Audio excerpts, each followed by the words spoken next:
তারেক রহমানের ব্যাপারে একজন সমন্বয়ক বলেছেন যে উনি ছাত্রদের ভাষায় নাকি কথা বলছেন। প্রশ্ন হচ্ছে, দেশের সবচেয়ে গুরুত্বপূর্ণ রাজনৈতিক দলের সবচেয়ে সিনিয়র নেতার ব্যাপারে কথা বলার ক্ষেত্রে সবাইকে খুব সতর্ক হতে হবে। হাসনাত আবদুল্লাহ থেকে শুরু করে সকল ছাত্র সমন্বয়ককে বলছি, তোমাদের এই আন্দোলনের সাথে তোমরা 3 সপ্তাহে আন্দোলন করো নাই। এই আন্দোলন বাংলাদেশের গণতন্ত্রকামী মানুষ গত 17 বছর থেকে করেছে। মেসি হঠাৎ করে গোল দিলে গোল হয় না, 11 জন খেলে মেসি বানাইতে হয়।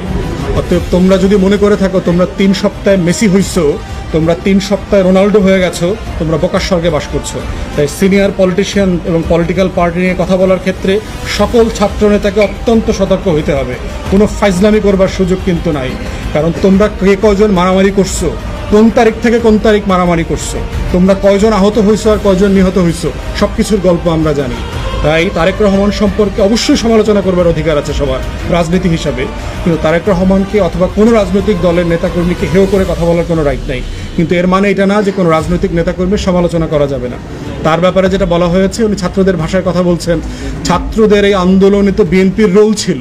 বিএনপির মহাসচিব বলেছেন যে এই জুলাই আগস্টের গণহত্যায় বিএনপির 200-র উপরে নেতাকর্মী মারা গেছে। তো ছাত্রদের ভাষায় কথা বলা মানে এটা কী ধরনের কথা? তত আমরা মনে করি যে কথা বলার ক্ষেত্রে সতর্ক হইতে হবে। কোনো রাজনৈতিক নেতাকে ছোট করা যাবে না, কারোর ত্যাগকে ছোট করা যাবে না। মাদ্রাসারও শত শত মানুষ শহীদ হয়েছেন, কওমি মাদ্রাসার, আলিয়া মাদ্রাসার, জামাতের, শিবিরের, হেফাজতের। প্রত্যেকের অবদানকে শ্রদ্ধার সাথে স্মরণ করতে হবে আমাদের এই আন্দোলনে। এটা কোনোভাবে ছোট করবার সুযোগ নেই। সাংবাদিকরা দায়িত্ব পালন করতে গিয়ে 4 জন না 6 জন সাংবাদিক শহীদ হয়েছেন। তো অতএব প্রত্যেকের অবদানকে গুরুত্ব সহকারে দেখতে হবে। একক কোনো ভিত্তির উপরে আন্দোলন হয় নাই, এটা যেন সবার মনে থাকে। এই আন্দোলনটা সারা বাংলাদেশ মিলে আন্দোলন করেছে। 3 সপ্তাহে 3.5 জন এসে আন্দোলন করে নাই। ঢাকা বিশ্ববিদ্যালয় থেকে শুরু করে পাবলিক ইউনিভার্সিটির 19 জুলাই পর থেকে তেমন কোনো কন্ট্রিবিউশন নাই। এই আন্দোলনটা ক্যারি আউট করেছে প্রাইভেট ইউনিভার্সিটি, জাতীয় বিশ্ববিদ্যালয়ের ছেলেমেয়েরা এবং মাদ্রাসার ছাত্ররা।